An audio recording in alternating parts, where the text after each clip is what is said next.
Al-Amasi said, I thought Iblis said, continue your efforts. Sahih Muslim, Shifa al-Qiyamah wa al-Jannah wa an-Nar.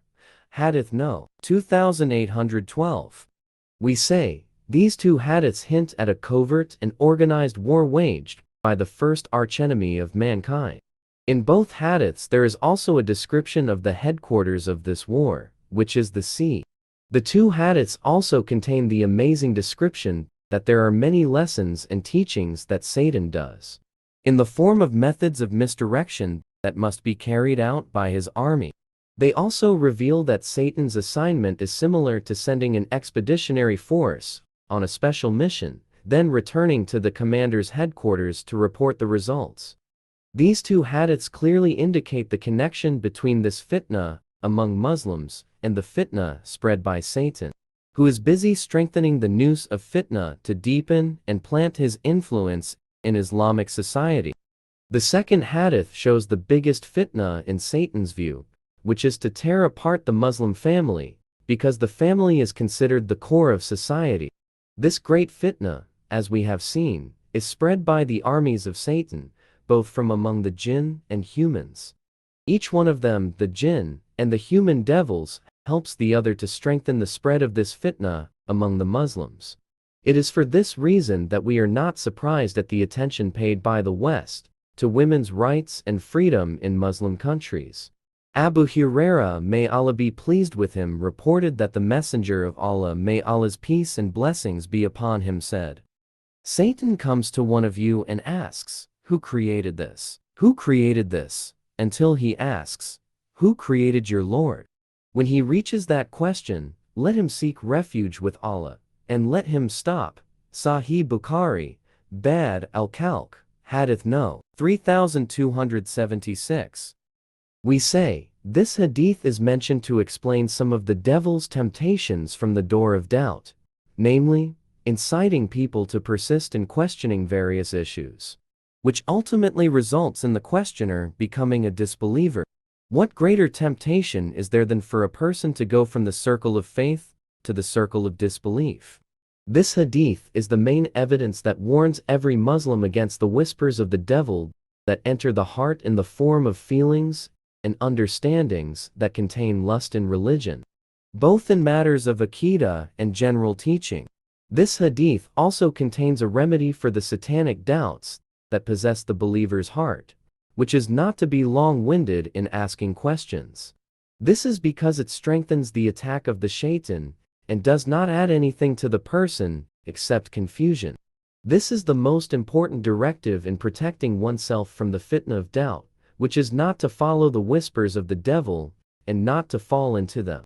Whether these doubts are the result of the tricks of the jinn, who play with feelings, or the actions that are the invitation of the human devils. Isha, may Allah be pleased with her, reported that she heard the Messenger of Allah, may Allah's peace and blessings be upon him, say, verily, the angel descends to the clouds and mentions what has been decided in the heavens. So the devils listen to him and then inspire the sorcerers. Then the sorcerers mix the news with the 100 lies of their own. Sahih al-Bukhari, Shifa Iblis wa Junadihi, Hadith No. 3276. We say, this is one of the sides of the fitna shubhat that is confirmed by Satan of the human kind and Satan of the jinn kind, by mixing truth with falsehood, lies with truthfulness. 3. The streak and abundance of fitna. Hudhayfa, may Allah be pleased with him, reported that he heard the Messenger of Allah, may Allah's peace and blessings be upon him, say, various fitna are inflicted on people's hearts, like a mat woven piece by piece. Whichever heart is fully permeated with the fitna, a black spot is inscribed on it. Whichever heart denies it, a white spot is inscribed on it. So the human heart becomes two types of hearts. The white heart is like a smooth stone, so no fitna can harm it as long as there is longit and earth, while the other heart is a murky black heart, like an upturned cup or pot, which does not recognize the good and does not deny the bad, except what is fed to it from its lusts. Sahih Muslim al-Iman, Hadith No. 144. Explanation. This hadith contains a hint relating to the large amount of fitna that destroys the hearts of Muslims. The Prophet, peace and blessings of Allah be upon him, likens the enormity of this fitna and its constant persistence to the planks of matting that are prepared for weaving. When one mat is finished, the next mat must follow immediately, and so on until the completion of the mat. So it is with the fitna, permeating the hearts of people in a relentless manner, one after the other, as the slats of a woven mat are strung together. Or this hadith indicates the arrival of successive fitna that are interconnected with each other, like the slats of a mat that are tightly attached to each other. This hadith indicates the effect of these various fitna on the heart, which determines whether a person is righteous or corrupt. The effect of the fitna in relation to the acceptance and denial of the heart is twofold. The first type, a heart that is affected by fitna gradually, so that eventually fitna permeates all parts of it. Meaning that fitna has totally overtaken the heart, to the extent that there is no room for faith in the heart. This is the heart that the Prophet, peace and blessings of Allah be upon him, described with two characteristics: a blackened heart with a hint of white, and an upturned heart. An upturned heart is one that is distorted and incapable of accepting the truth, and no good or wisdom can attach itself to it. This type of heart is like an overturned vessel that cannot hold any water. Because it has been turned upside down, this type of heart turns into a vessel that is not ready at all to accept even a little truth. Moreover, this kind of heart is definitely unable to distinguish between truth and falsehood. If the owner of such a heart takes hold of a matter in which there happens to be some truth, then his action is only in accordance with his lust, not because of the truth that is in that matter. The meaning of the hadith is that the one who has an upturned heart will always follow his lusts, deliberately plunge himself into fitna, or throw himself into fitna, whether the fitna is in the form of wealth, women, shubhat, lust, or blood. Then he is influenced by the fitna that he is involved in, so that he willingly and happily commits various sins. And in the end, his heart is consumed by all the sins that he has committed, and he is always in tyranny after that. If he continues in this state, then he is completely fitna, and the light of Islam disappears from him without a trace. His heart becomes completely closed to the truth, mute to speak the truth, or too hard to be affected by the truth. The second type, a heart that denies the fitna. This type of heart was described by the Prophet, peace and blessings of Allah be upon him, as protected from fitna and unaffected by it.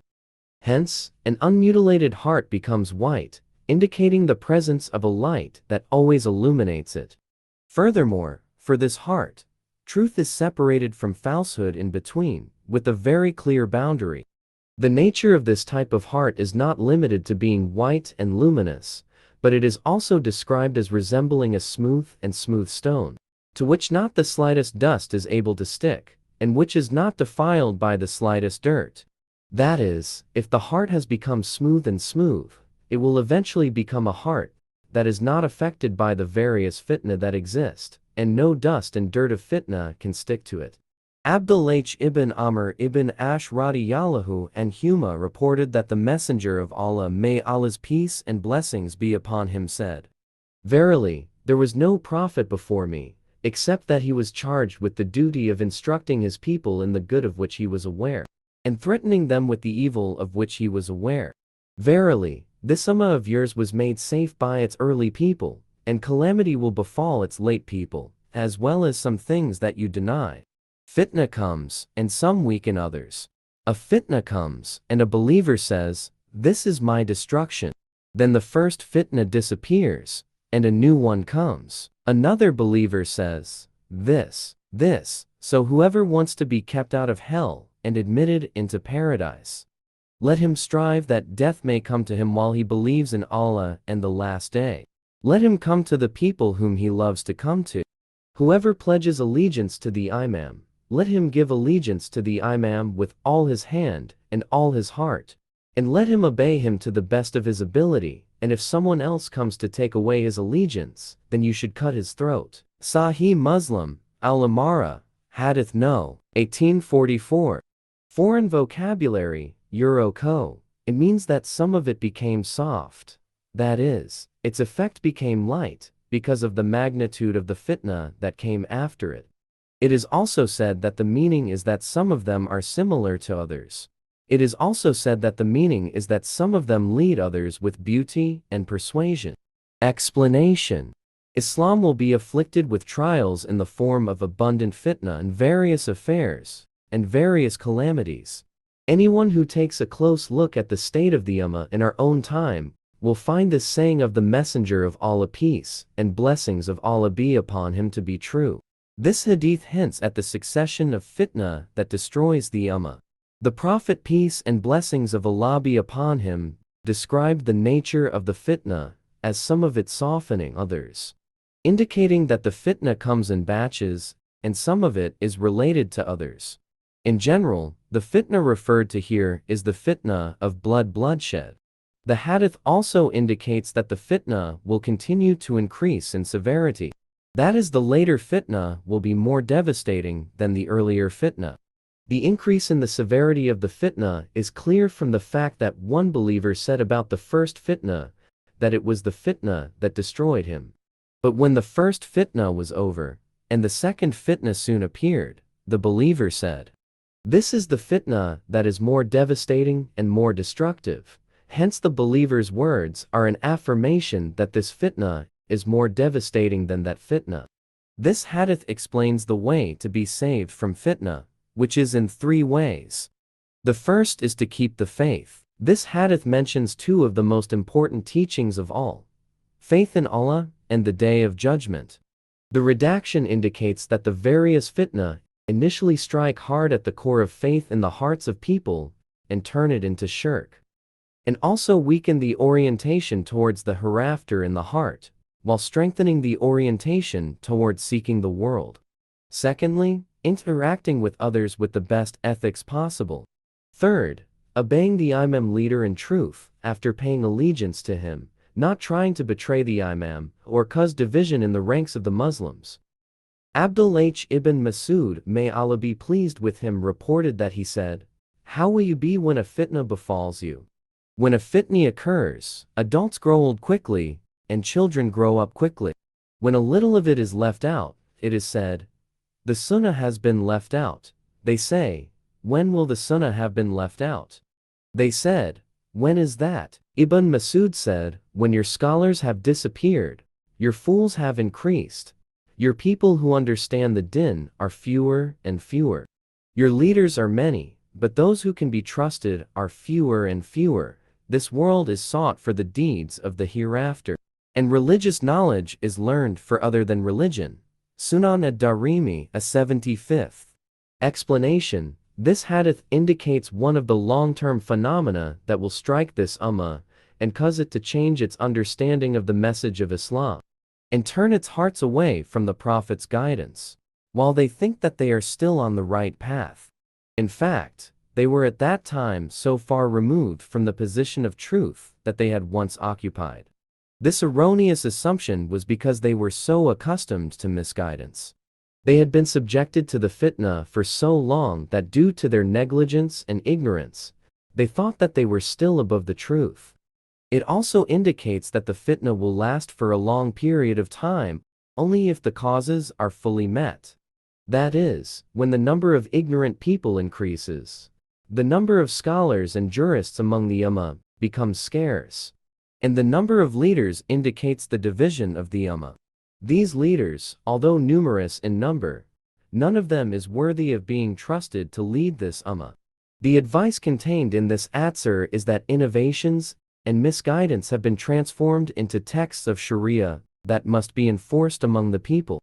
When some people start to abandon one of these innovations and misguidance, others immediately denounce it, believing that a sunnah has been abandoned. This is the greatest calamity, the mixing of truth with falsehood, and this is the calamity into which the children of Israel fell. Abu Bakr, may Allah be pleased with him, reported that the Messenger of Allah, may Allah's peace and blessings be upon him, said, "Verily, there will be many fitna. Be aware that when a fitna occurs, the one who sits is better than the one who walks. The one who walks is better than the one who runs. Behold, when the fitna has befallen or occurred, then whoever has a camel, let him get his camel. Whoever has a sheep, let him catch up with his sheep. Whoever has a field, let him go to his field.